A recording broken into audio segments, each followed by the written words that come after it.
my channel, or welcome to my channel if you're new. It's Antoinette, the girl next door, and I know my setup is really different today because guess where I am? In my office at work. And I felt like maybe I could just do a video now. I hope you all Monday has started off to a great start. Mine has. So I just kind of wanted to share some motivation with you all.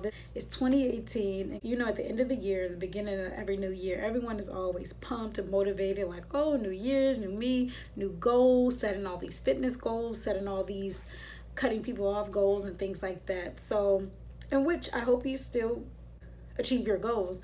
But at times, if you're like me, I lose momentum. Not to say I've already lost momentum because it's still early in the year. It's only January.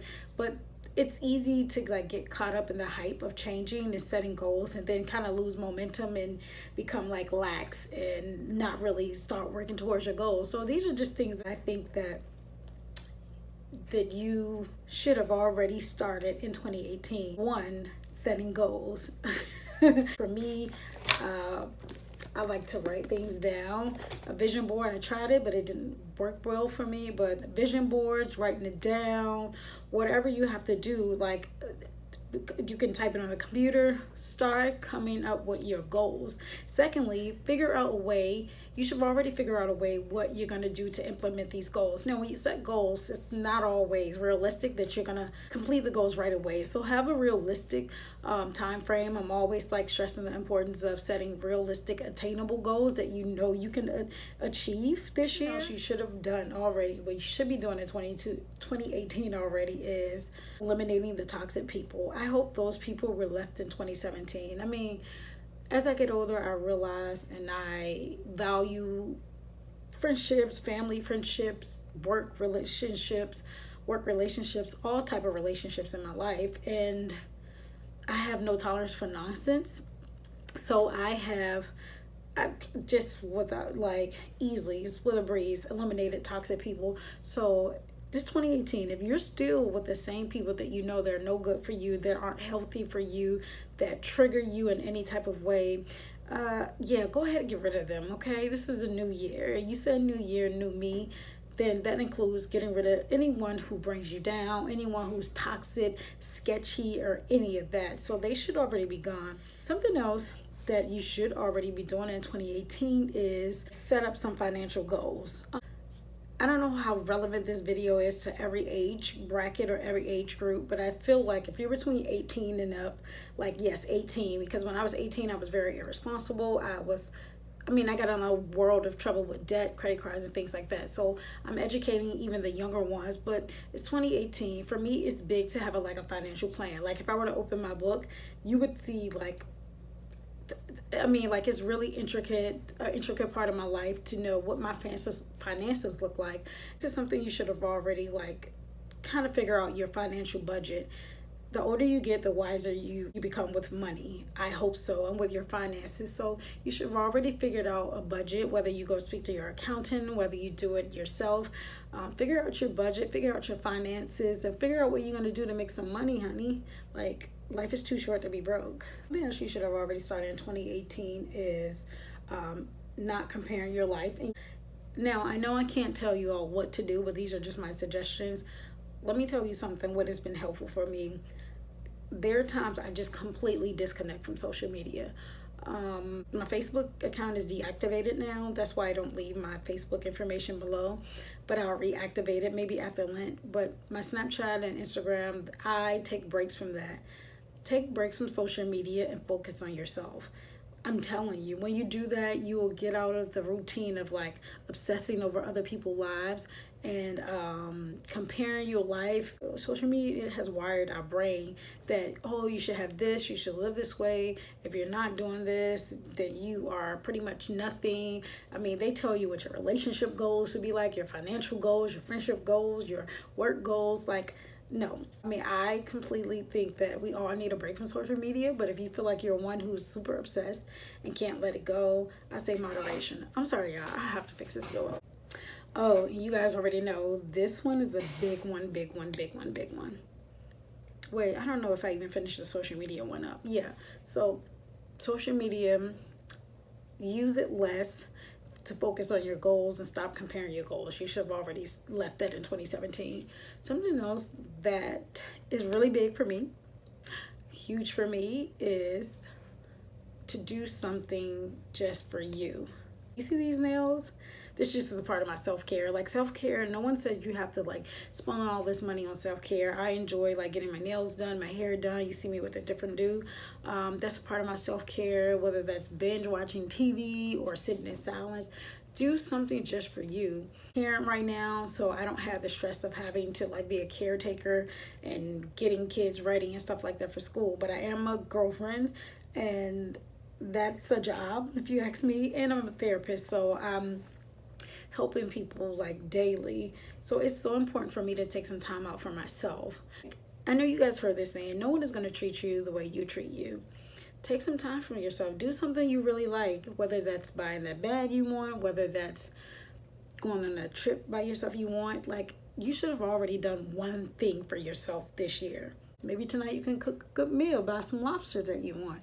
I don't know. I'm just saying, start doing something for yourself, and you should have already started that this year. Something else you should have already started this year was decluttering your life. Now, I feel like everything I said is kind of like tied into one with the finances. So you're gonna, set budgets, and you're gonna spend less time on social media. You're gonna cut toxic people out. You're gonna care about yourself more. All in all, declutter your life. I have a saying, and I have it like out here. It's, if you aren't happy with the life that you have the power to create the life that you want. Listen, declutter your life. And when I say that, I'm kind of like talking about minimalism, because that's kind of like the lifestyle I'm moving towards. But declutter your life, whether it's your closet. Like, I've been very big on getting stuff that I don't need. You know, those pair of jeans that you tell yourself that, oh, you know what, you're gonna lose weight in 3 months, girl, you'll be able to get in those again, and you keep them, and next thing you know, it's 3 months has passed, a year has passed, 5 years has passed. I just like got rid of a lot of stuff. Shoes, I mean, and a lot of this stuff was in good condition, and that's just like one example of like decluttering yourself. But I'm just saying, like, period, declutter your place. Like, I've decluttered my workspace. I'm like, extra papers. I'm telling you, when things are decluttered in your life, external and internal factors, you feel so much like free and at ease and peace, and you could think. Like, I can't think in chaos. I can't think when a place is dirty or things are everywhere.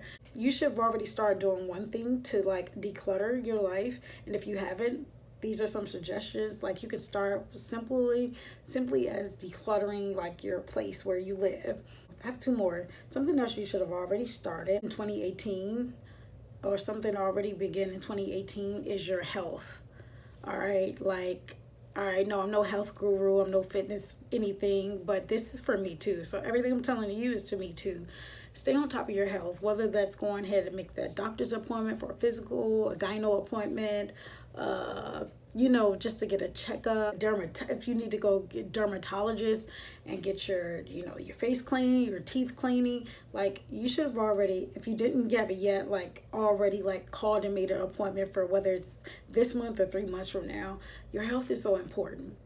Not just your mental health or your physical health, but your emotional health, your spiritual health, all of that. Stay on top of your health. Do what you need to do to stay healthy in every way possible.